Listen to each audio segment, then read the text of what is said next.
Over to you. Thank you very much. I'm really delighted to have been invited to speak in this series following some really excellent papers. And I'm particularly pleased to be following Dr. Rick van Nieuwenhoven's explication last week of Aquinas's take on sin and salvation. Not just because it sets it up nicely for what I want to say today, but also because it means that I can presume that you know all of that. And I can very liberally presume a great deal of knowledge, which is very useful for my purposes today, because it means that I can start off this afternoon's discussion by giving you a bit of an abstract of the paper that I could have written, but didn't write. So this is, in brief, the paper that you're not going to hear today. Anselm's version of satisfaction goes something like this. Adam's sin in Eden constituted an offence to God's honour, not in the sense that anything can, strictly speaking, be taken away from God, but in the sense that failing to align one's will with God's will disrupts humanity's created purpose and thereby throws the cosmos into disarray. By offending God's honour in this way, humanity incurs a kind of debt. Humans need to make good this debt in order to overturn the effects of sin. They need to restore to God the honour which they had originally denied God, plus compensation for having failed in this obligation the first time. And this, ostensibly, is what Anselm means by satisfaction. What is needed for satisfaction is for a human being to render to the Father something which is greater in merit than sin was in demerit. Only a member of the human race bears liability to pay this gift, but only God actually possesses something of large enough value to make the gift, that is, God's own life.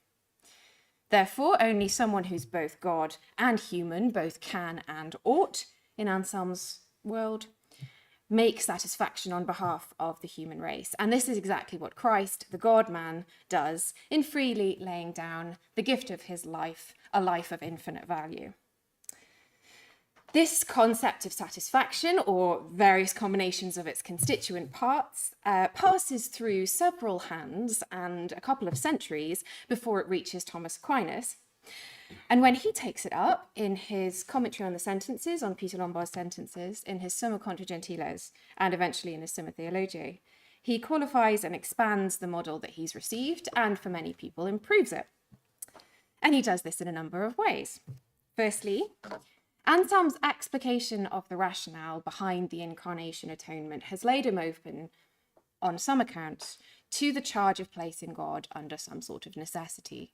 This is something that Anselm does address himself, but nonetheless, Thomas seems to have been more successful in making it plain that there is no necessity governing God's actions, rather that Christ's humanity is used as an instrument of his divinity for incorporating humans into the divine life. Where Anselm's satisfaction, on the second point, can appear to shrink the horizons of atonement to little more than the repayment of a debt, in some people's views, Thomas's satisfaction is just one wing of a multipartite redemptive architecture. Furthermore, where Anselm's notion of debt and recompense strikes some as being reductively transactional, for example, Eleanor Stump renders it as Anselm making forgiveness conditional on a prior payment of satisfaction, and that this is a transactional model, overly transactional. Rather than doing this, Thomas seems to frame the debt explicitly within a relationship of love. What's needed for satisfaction on Thomas's account is the gift of something that the offended party finds more lovable than the original offence was hateful. So the value of the cross for Thomas lies in its articulation of Christ's infinite love, witnessed through the extent of his suffering. And finally, for some, Anselm's satisfaction can appear to be baldly objective, more concerned with the forensic legal status of human beings than with their actual transformation or in grace or in their union with the Godhead. What Anselm left undeveloped that is, how exactly it is that humans can participate in the benefits of Christ's salvific work, is fleshed out by Thomas, as his soteriology is woven into the fabric of his broader theological schema and knitted closely with the sacraments of baptism and penance and the Eucharist. So that is the paper that you're not going to hear this afternoon. Perhaps by the end of the hour you wish you had, but it's too late now. But I would like to parallel Anselm's and Thomas's visions of satisfaction, and I would like to consider some points at which they converge and some points, one point in particular at which they diverge. It's just that I'd like to plot these points on according to slightly different coordinates from the ones that I've just described. So I'm not really going to engage with the arguments that I've just alluded to. I'd rather just cut the cake slightly differently and present it in a slightly different way. So firstly, I want to argue that Anselm and Thomas have more in common than you might think. This is the case in one important respect, namely, neither Anselm nor Thomas thinks that the narrow mechanics of debt repayment are sufficient by themselves to achieve humanity's restoration. Both Anselm and Thomas think that satisfaction in the narrow sense, that is, the repayment of a debt, is necessary but not sufficient to fulfill what is needed for the restoration of the human race. So after I've successfully convinced you that Anselm and Thomas have more in common than you might think, I'd like to put it to you that Anselm and Thomas have less in common than you might think. I want to gesture towards just one avenue where Thomas's and Anselm's paths diverge, namely in their depictions of Christ's self-abasement. I want to suggest that the emphasis of this self-abasement is placed slightly differently by the two men, and I'd like to hazard a rather undeveloped guess as to why the stress is laid differently for a Benedictine writing at the end of the 11th century than for a Dominican writing in the second half of the 13th. So that's what we're going to do. And firstly, why Anselm and Thomas might have more in common than you might think. I want to argue in this section that notwithstanding the differences that I alluded to earlier, both Thomas and Anselm have a concept of satisfaction which represents a part, but not the whole, of their soteriological accounts. Now, this seems very obvious on the part of Thomas, but it's not always been obvious in the literature on the part of Anselm. Both men hold a notion of satisfaction in the narrow sense, that is, the need to render to God something which outweighs the offensive sin and repays humanity's debt of honour. Now, Anselm and Thomas conceive of exactly what that debt is slightly differently, but nonetheless they both think that a debt needs to be paid. But the effects of humanity's sin in both men's accounts are such that this debt repayment alone is not sufficient to fulfill all that needs to happen in order for the cosmic disorder to be repaired. So we could then identify a broader and perhaps slightly looser notion of satisfaction, in addition to the narrow one. That is, that there are a number of requirements which need to be satisfied in order for the effects of sin to be dealt with and for humanity to be restored. For both Anselm and Thomas, then, satisfaction in the narrow sense is necessary but not wholly sufficient to fulfill the requirements of satisfaction in the broader sense. Both Anselm and Thomas hold that humanity's debt needs to be repaid in such a way that the repayment also fulfills a number of other criteria for sin's remittance and creation's restoration. Again, this seems obvious on Thomas's part. It's not always been recognized on Anselm's part.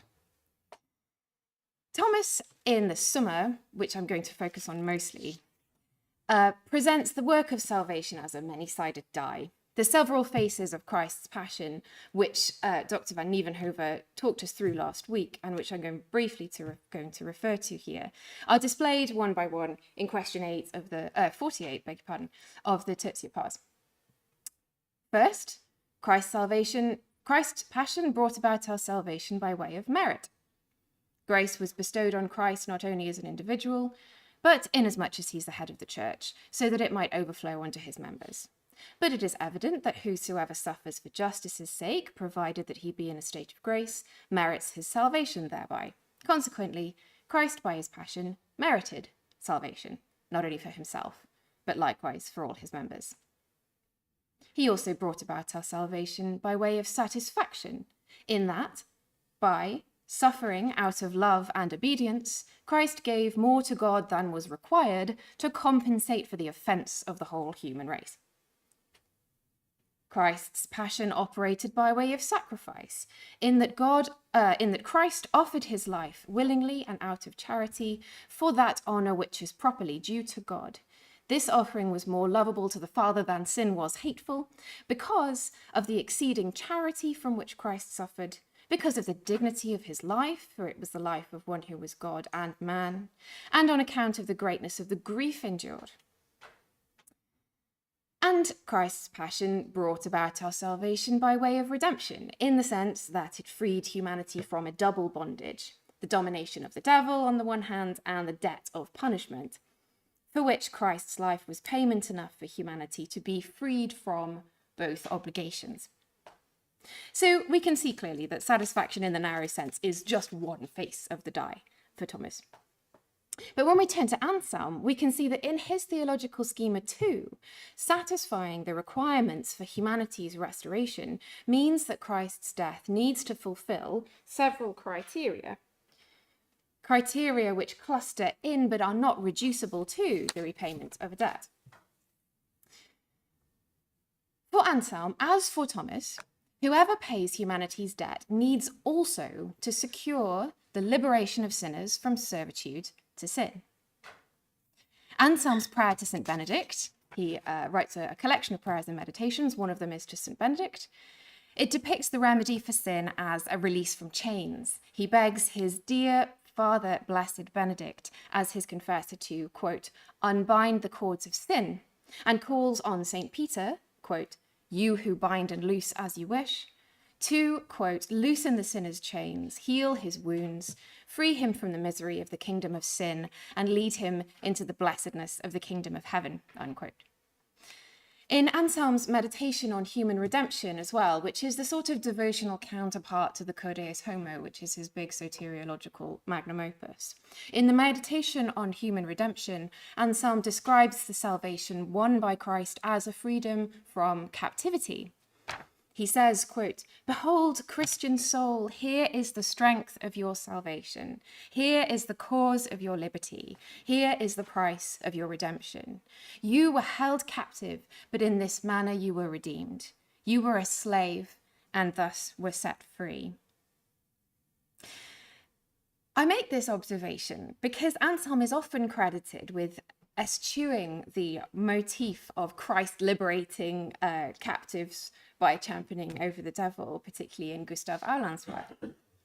Anselm's primary soteriological work, Codeus Homo, is charged with spurning the traditional patristic images of cosmic ransom, the devil overreaching his legal jurisdiction, caught like a fish on the hook of divine cunning, or the victorious warrior Christ routing the forces of evil.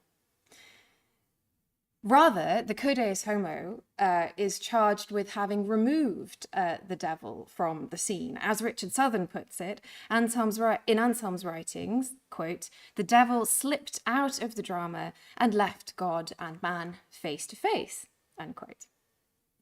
Yet nowhere does Anselm actually argue that humans do not stand in need of liberation from the clutches of the devil. Towards the beginning of the Codeus Homo's dialogue, Anselm and his interlocutor Boso discuss the objections of unbelievers. These are the objections, apparently, which unbelievers could make towards Christians, and particularly the belief in the incarnation. Boso says, for, so they say, these unbelievers, in what captivity or in what prison or in whose power were you held, from which God could not liberate you except by redeeming you with such great effort, and in the end, by his own blood? When these unbelievers call upon Christians to describe the prison, so-called prison, in which sinners are incarcerated, Christians are accustomed, Boso says, to answer in terms of the devil's power. We answer, when these unbelievers ask us to, he redeemed us from our sin and from his own wrath and from hell and from the power of the devil, whom he came himself to vanquish for us because we could not, and recovered the kingdom of heaven for us. And he did all of this in this way to show how much he loves us. You might think that's a rather good answer, but Bozy doesn't think so. This standard answer is not satisfactory at all to him. The devil can have no just jurisdiction over humanity. As a rebel against God's sovereignty, the devil has forfeited his rights. And this doesn't change just by the fact that he lures humans into rebelling with him. However, just because the devil has no right to wield jurisdiction over sinful humanity, and just because he can lay no claim to justice in exercising such dominion, it doesn't mean that he does not in fact do so. On the contrary, Anselm makes it clear that the devil does torment humans. And although from the point of view of the devil's rights, this is unjust, from the point of view of humans' deserts, that torment accords with justice. He says, for humanity deserved to be punished, and by no one more fittingly than by him to whom he had consented to sinning, that is the devil. But the devil was not entitled to punish humanity. Indeed, the more he was driven to this end by a malicious impulse rather than drawn by a love for justice, the more unjust it was for him to be administering punishment. Hence, in this manner, the devil is said to torment humanity justly, because God justly permits this tormenting, and because humanity justly suffers it, not because the devil has a right to exact it. So although Anselm objects to the notion that the devil does this legitimately, he by no means rejects the notion that salvation from sin entails liberation from the devil's dominion. Elsewhere in his corpus, moreover, Anselm offers an explanation of what it means to be enslaved by sin. A decade or so before writing the Codex Homo, Anselm penned a trio of dialogues on the themes of truth, justice, freedom, and the fall of the devil. These are De Veritate on truth, De Libertate Arbitrii on the freedom of choice, and De Casu Diaboli on the fall of the devil. In the second of these dialogues, that's De Libertate Arbitrii, which is a debate between a master and his disciple. The debate centers on the biblical phrase, whoever sins is a slave to sin, John 8:34.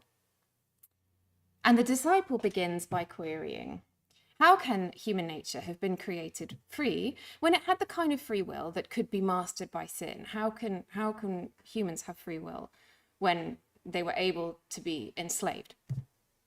The master explains that just as a rich person is freely able, if they want, to enslave themselves to a pauper without being compelled to do so, so sin could master Adam by Adam's free decision to be enslaved.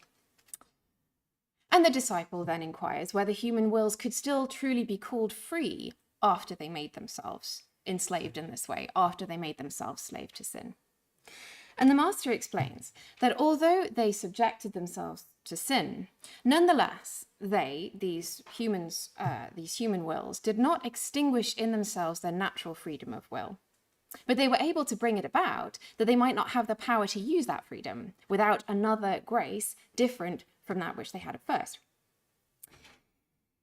So what does Anselm mean by this? Well, the three dialogues go on to explain. The origins of this slavery is the loss of humanity's original rectitudo, righteousness or justice. Adam in Eden was created in possession of rectitudo. It was Adam's job, Anselm holds, to retain the rectitudo of his will for its own sake. If he did this, he would be at liberty to exercise his will freely. That is, he would be able to choose to love and obey God, and thereby secure the happiness he was created to enjoy. What Adam actually did, though, was willfully to discard his original rectitudo by failing to persevere in his will to retain it. By casting it away, he bequeathed to his descendants a lack of something that they should have had. Because of this lack, the will can now no longer freely do what it was created to do. It can't retain rectitudo, which it was created to do, because it doesn't have any rectitudo to retain anymore. And two grave consequences result from this. First, the will lacking rectitudo is no longer free to choose that which constitutes its happiness. And second, it's now like a ship without a rudder, as Anselm says himself, and is unable to sort of avoid running aground in falling into sin. He says, this slavery that I've just described is nothing other than a powerlessness to avoid sin. Since they who have lost their rectitudo cannot return to rectitudo, nor recover it, nor have it again, it's impossible not to sin. And this servitude is compounded by the fact that without a fresh gift of rectitudo, there's no way of recovering it. Just as no will, before it had rectitudo, could get it without God's giving it, so after it has deserted what was received, it cannot get it back again, except by God's gift.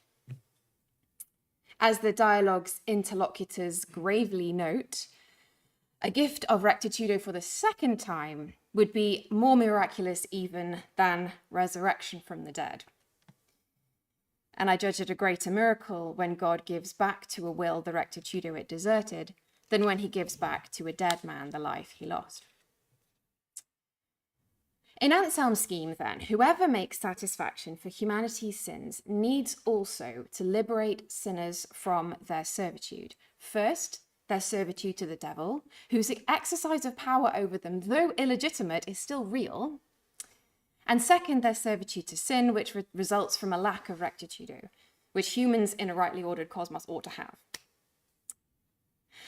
And whoever makes satisfaction to humanity also needs to restore that rectitudo to humanity, a feat which, Anselm says, would be more miraculous even than resurrection from the dead. However, returning rectitudo to Adam's descendants is not enough. There are other requirements for humanity's restoration which need to be satisfied. And Anselm elaborates here in the Cures Homo. Adam, who was created without sin, was placed in paradise with an inclination towards God, placed between God and the devil, as it were, in order that he would conquer the devil by not consenting to his inducement towards sin. This conquest would vindicate God and honor God, as well as confound the devil. Although Adam was easily able to succeed in this, he freely permitted himself, merely because of the temptation and without being compelled by any force, to be conquered according to the devil's will, and contrary to the will and honor of God. So whoever takes on the burden of humanity's debt, Anselm maintains, needs to render to God honor that is due to him in a manner which also operates by, quote, defeating the devil, just as Adam dishonored the devil when he was defeated by the devil, unquote. But there's more. If humanity sinned through pleasure, is it not fitting that it makes satisfaction through distress? And if humanity was conquered by the devil so easily that it could not have happened more easily, is it not just that in making satisfaction for sin, humanity should conquer the devil by such difficult means that it could not be done in any means more difficult? And is it not fitting that humanity, which by sinning so stole itself from God that it could not have removed itself to any greater extent, should by making satisfaction so give itself to God that it cannot give itself to any greater extent? For the requirements of humanity's restoration to be fulfilled, then, whoever pays humanity's debt should also retrace the path Adam trod and repair his missteps.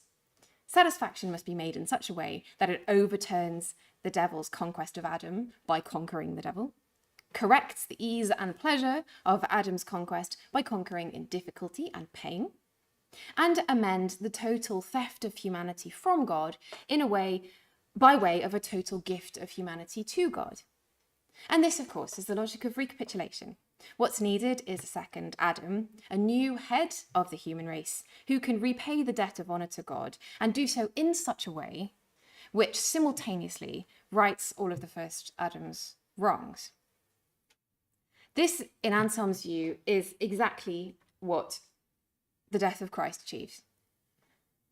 Now, for the honour of God, someone can willingly and out of no obligation suffer nothing harsher or more difficult than death. And someone cannot at all give themselves to God to any greater extent than when they hand themselves over to death for the honour of God. Now, Christ's humility and obedience, by the same logic, repair the damage of the first Adam's pride and disobedience. But also, by humbly aligning his own will with the Father's, Christ retains his own rectitudo. The Son, having freely and unswervingly received this will from the Father by preserving it, was made obedient unto death and learned obedience by what he suffered. For this is simple and true obedience, when a rational nature freely preserves, without necessity, the will which it has received from God. To preserve freely the will received from God is not only the definition of retaining rectitudo for Anselm. In the Cureus Homo, it's also part of the debt which rational creatures owe to God. The will of every rational creature ought to be subordinate to the will of God. This is the debt which angelic and human natures owe to God. No one sins who pays it, and everyone who does not pay it sins. This is the justice or rectitudo of will, which makes someone just or upright in heart, that is, in will. Through his obedience, Christ, as the new Adam, is preserving for his members the rectitudo which the first Adam lost.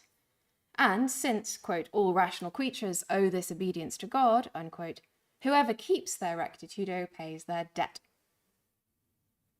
So, thus far, on Anselm's account, satisfaction in the broad sense, that is, satisfying what is needed to satisfy the requirements of humanity's restoration, demands that whoever repays the debt of honour to God should do so in such a manner which also secures liberation from the dominion of the devil and from slavery to sin, and corrects the first Adam's failures by conquering the devil laboriously and with difficulty.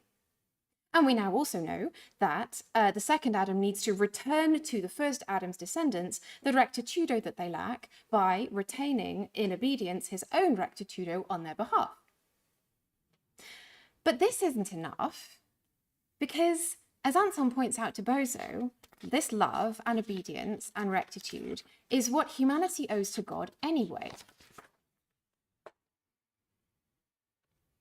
He says, tell me, what will you pay to God in proportion to your sin?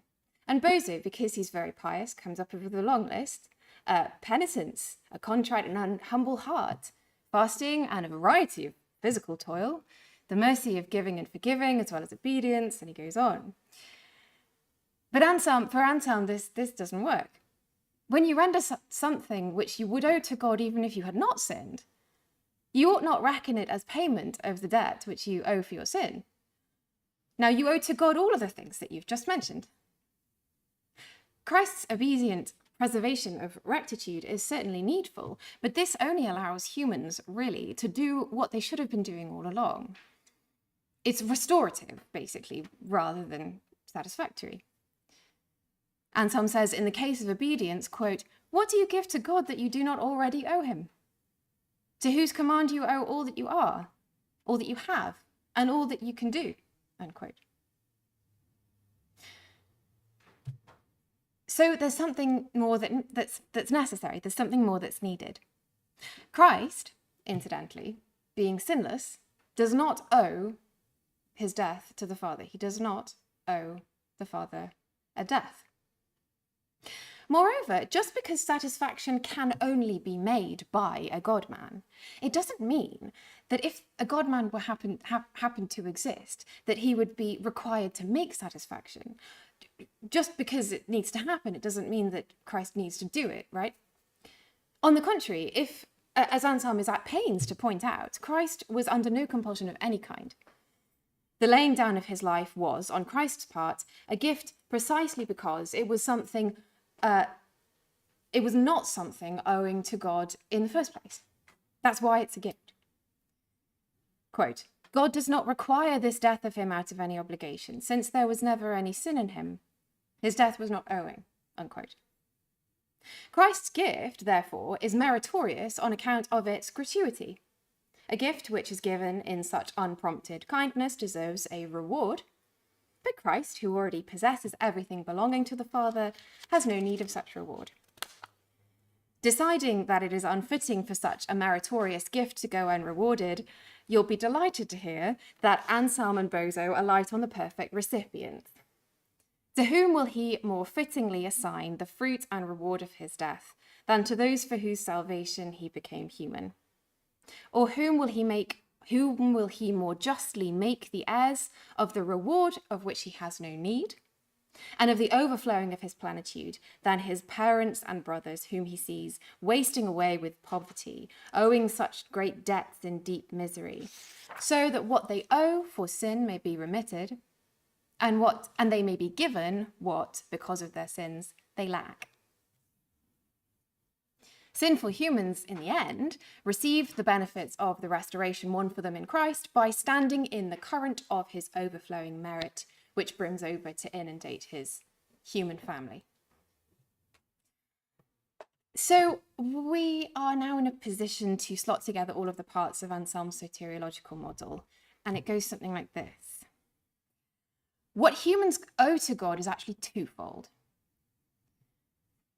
First, humanity owes to God the obligation of fulfilling the purpose of its creation, that is, the happiness of loving and choosing God. And for this, human wills need to be in possession of their original rectitudo, and thus aligned in obedience with God's will. That's the first obligation. Second, sinful humanity is obliged to make good the dishonor done by God by their disobedience in discarding this rectitudo. And for this, a member of Adam's race needs to give God a gift which is great enough in value to outweigh all of sin's demerit. And this gift must constitute something not already owed to God in the first obligation. In the logic of recapitulation, we have the repayment, as it were, of the first debt, that of obedience, and the restitution of rectitude, which Anselm uses interchangeably with justice, by the way. Christ, the second Adam, travels the path of the first Adam, correcting Adam's pride with his own humility, defeating the devil where Adam failed to conquer, accomplishing with difficulty that which Adam succumbed to with ease, and purchasing in pain that which Adam plundered with pleasure. When the second head of the human race receives the Father's will as his own, he maintains his rectitudo, thereby freeing those under his headship from the slavery to sin which accompanies their lack of rectitudo. And he thereby renders the appropriate honor which all humans owe to God, that is, aligning one's will with the will of God in obedience, in accordance with the rectitudo that has now been restored. But recapitulation and liberation are not quite enough to satisfy the requirements of humans' restoration, because they only fulfill the first debt, the first obligation which humans owe to God, and which humans would have owed even if they had never sinned. Satisfaction of the second part of the debt requires not only that the head of the human race effect a proportionate restoration of the cosmos, but also that he offer to God something extra, something more, to outweigh the original offense. This something extra is supplied when Christ lays down his life, which is a gift of infinite value, but this gift is actually something even more than the something extra. It's greater than the something extra, which was required with satisfaction, because Christ wasn't obliged to give it in the first place. It was a gift. And a gratuitous gift of infinite value, given entirely without obligation, merits a reward. And it's this surplus merit, which Christ does not need, which spills over to grace his human brothers and sisters. How exactly do Christ's fellow humans participate in the benefits of this overflowing merit? Well, Anselm sort of presumes that you know that already, that you already know about faith and charity of the sacrament and the sacraments of the church, or at least if you don't, you can look it up, because sacred scripture everywhere teaches us how we are to approach this grace of participation. So, the participation in such great grace, and how we are to live under this grace.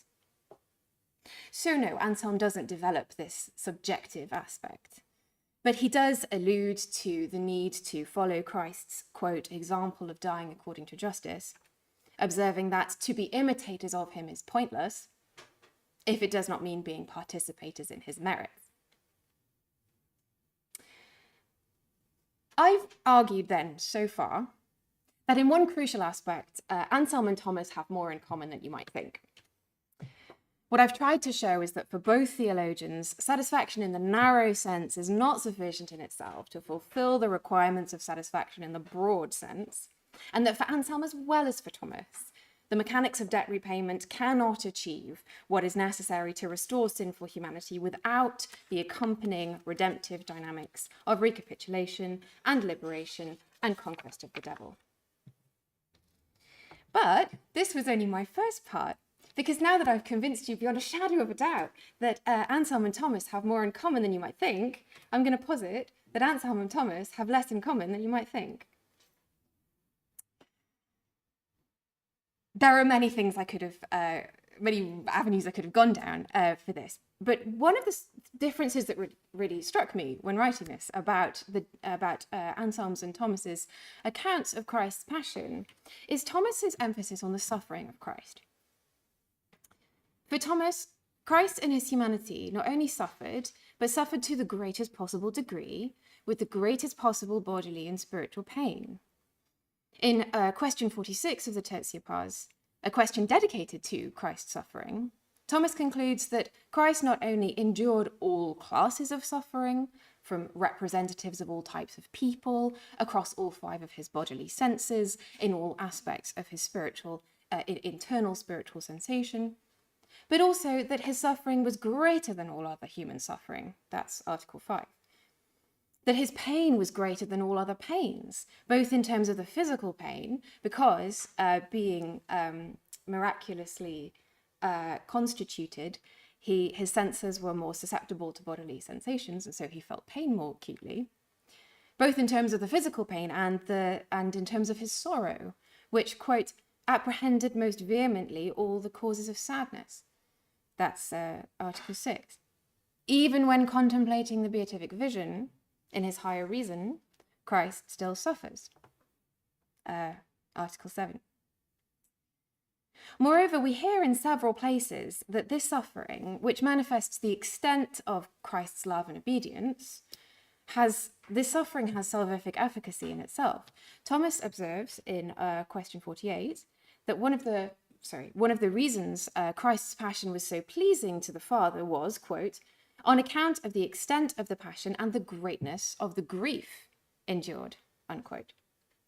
And in question 49, he says, quote, Christ's voluntary suffering was such a good act that because of its being found in human nature, God was appeased for every offense of the human race, unquote.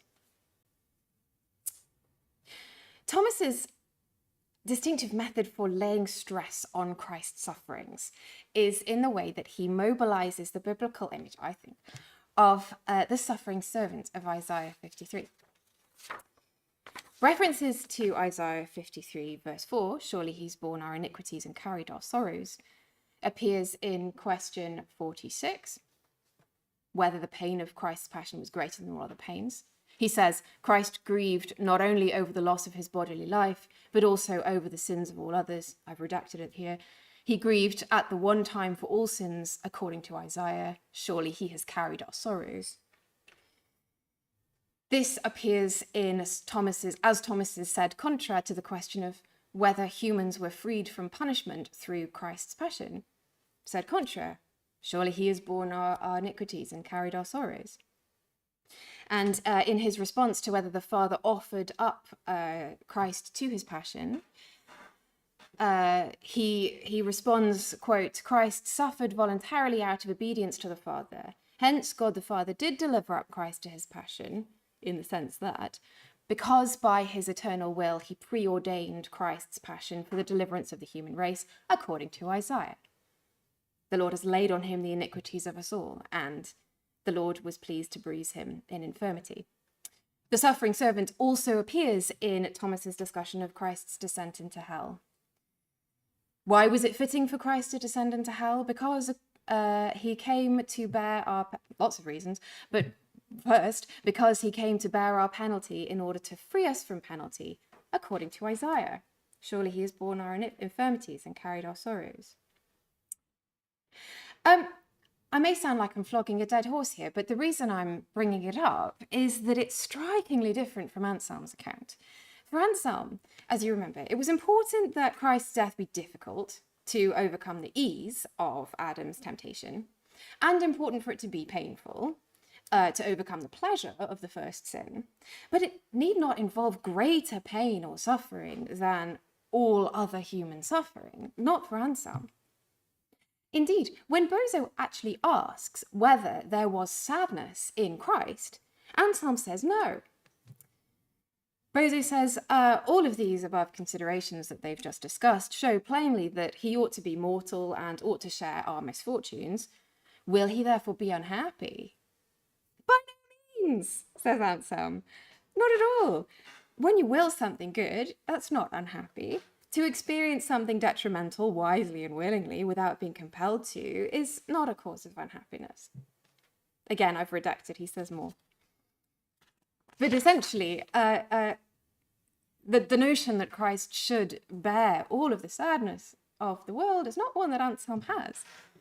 When Boso asks whether or not Christ shared in human ignorance, Anselm answers that it would have added nothing to his salvific mission for him to do so. And so I think it's sort of reasonable to assume that Anselm would have considered it similarly superfluous for Christ to have suffered to a maximal extent. If it added nothing to what he was supposed to be doing, then Anselm may very well have considered it superfluous if you'd have asked him.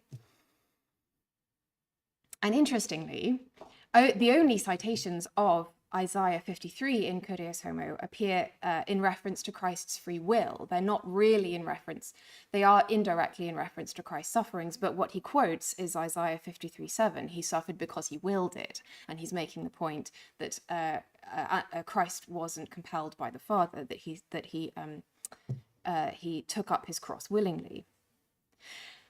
The suffering servant himself appears less than half a dozen times in Anselm's entire corpus.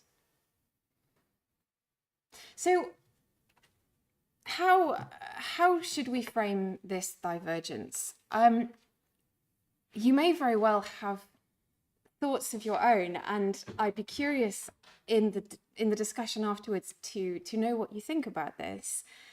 But one way I suggest would be to consider this difference under the aspect of kenosis, under the aspect of two different approaches to Christ's kenosis. The theology of kenosis, the divine Son's self-emptying, is of course more readily associated with 19th century theological concerns than with the classical theologies of Anselm and Aquinas.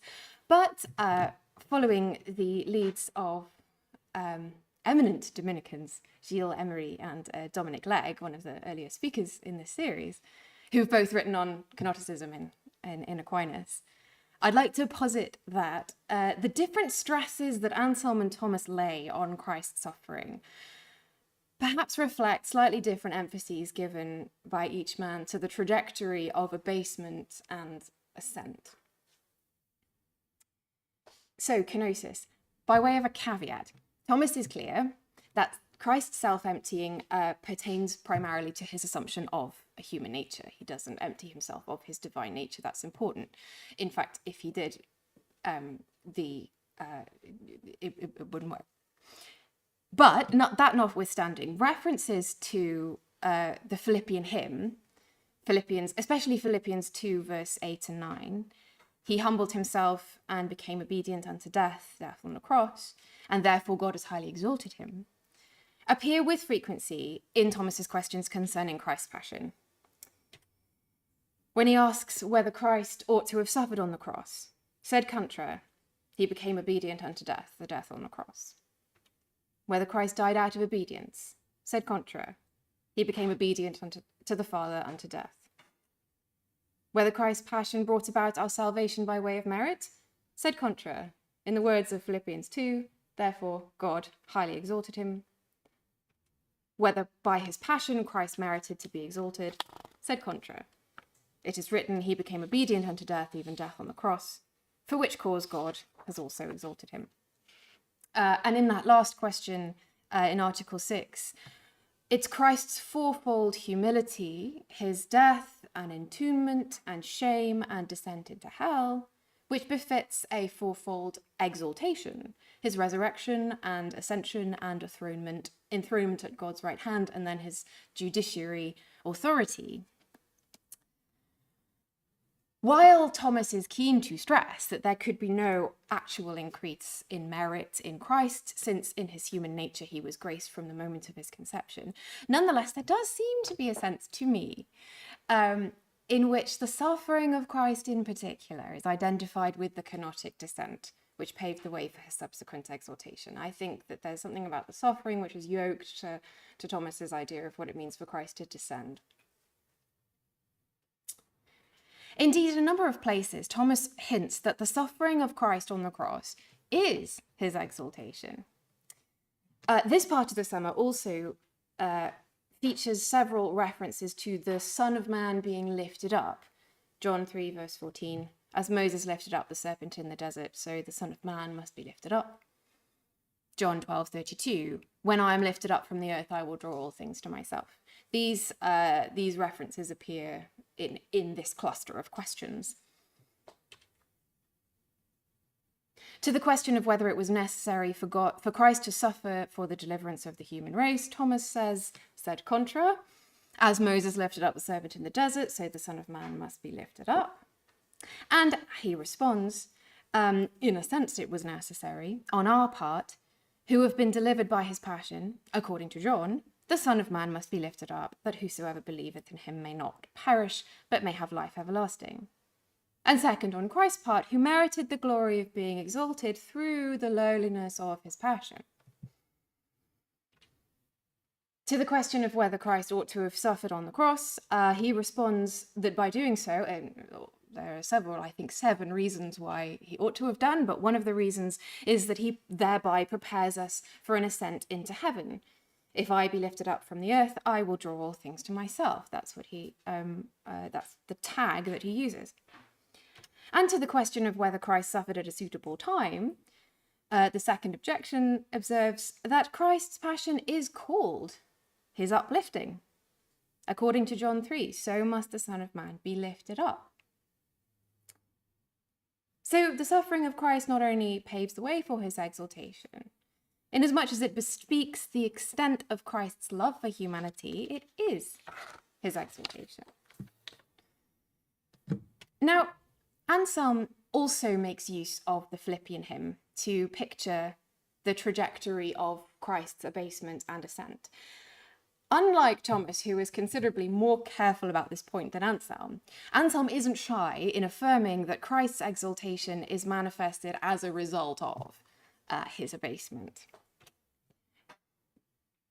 Quote at length. When the apostle, Paul, said, he humbled himself and became obedient unto death, death on a cross, he followed it with, for that reason God has exalted him and given him the name which is above every name. This does not mean that he could by no means...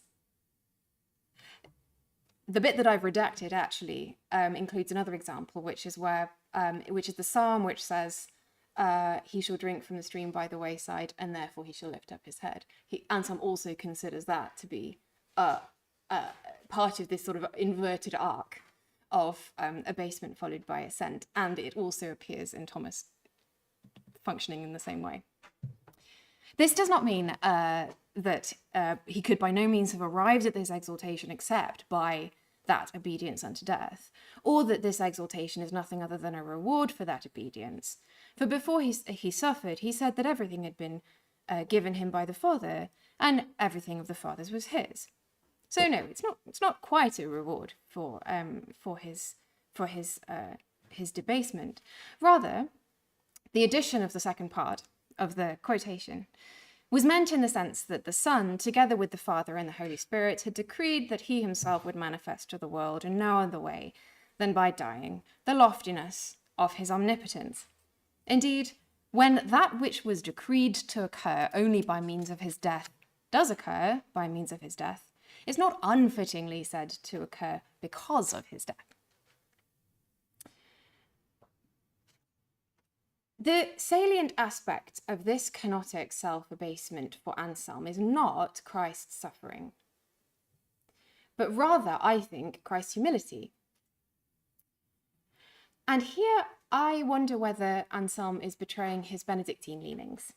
As a Benedictine, Anselm will have heard almost daily the injunction to climb the 12 steps of humility that St. Benedict outlines in his rule. Steps by which, quote, we descend by exaltation and ascend by humility, unquote. And also ritualized humility, ritualized acts of humility were also fundamental mechanisms of reconciliation in Benedictine monasteries. So when a monk committed an offense, the way to amend that fault was to prostrate yourself, was a rite of humility, was to prostrate yourself before the person you'd offended, or before your superior, or before the whole community if the offense was bad enough. So performing humility by prostration, by actually physically descending, was the reparation for the fault. Indeed, this ritual humility is, I'm calling it that, but the Benedictine rule calls it satisfactio. The notion that humbling oneself in humility is in itself reconciliatory would have been known to Anselm as a staple of Benedictine discipline. And indeed, it's encapsulated in the very first lines of the Benedictine rule, which say, the labour of obedience will bring you back to him from whom you drifted through the sloth of disobedience. That's the point of the Benedictine life, according to the prologue to the Rule of St. Benedict. I'm not trying to suggest here that humility is unimportant for Thomas as an aspect of Christ's kenosis, or unimportant in general. On the contrary, one of the reasons Thomas gives for the resurrection is that the exaltation of those who humble themselves manifests divine justice. That's question 53. But Thomas's preference for the suffering servant does mark him out from Anselm, I think, in a way which I think perhaps warrants further investigation. Perhaps Thomas has in mind as a controlling principle the Eighth Beatitude, which his gospel commentary calls the perfection of all preceding beatitudes. Blessed are those who suffer persecution for the sake of justice. And indeed, he quotes this in question 48. It's evident that whoever, which is the one about merit, it's evident that whoever suffers for justice's sake, provided that he be in a state of grace, merits his salvation thereby, according to Matthew. Blessed are they that suffer persecution for justice's sake. So maybe he's got that as a controlling concept. Another possibility could be that Thomas could lie in the close connection which Thomas draws between Christ's passion as condign satisfaction and the sacrament of penance as exemplary satisfaction, which is a connection that's not explicitly made by Anselm. As Dr. van Nieuwenhoven pointed out last week, poiena for Thomas, punishment or pain, can be medicinal. Suffering can be directed towards penitential healing, and that there's a proportionality about penance, about the act of penance, which is reflected in question 46, which says that Christ embraced the amount of pain. Why did Christ have so much pain? He embraced the amount of pain proportionate to the magnitude of the fruit which resulted. So perhaps there's some aspect of proportionality which comes from Thomas's concern for sacramental theology in terms of penance. And by the time Thomas is writing in the latter part of the 13th century, the sacrament of penance is considerably more theologically developed than it was when Anselm was writing in the second half of the 11th century. Perhaps as a Dominican too, as a member of one of the new orders of mendicants, the hearing of confession and the administering of the sacrament of penance may well have played a more clearly articulated part in Thomas's life than it did in Anselm's. said contra to that would be Anselm was an abbot of a monastery, so he will have been, in a sense, hearing the confession of his monks. But the definition was not yet, the definition of 1215 had not yet come about. So I don't know what you think. This is, as I said, a rather undeveloped guess. It's a point that I would like to explore further if it has any mileage.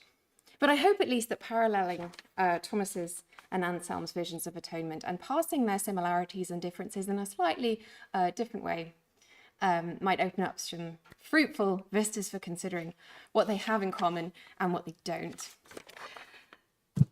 Thank you for your attention.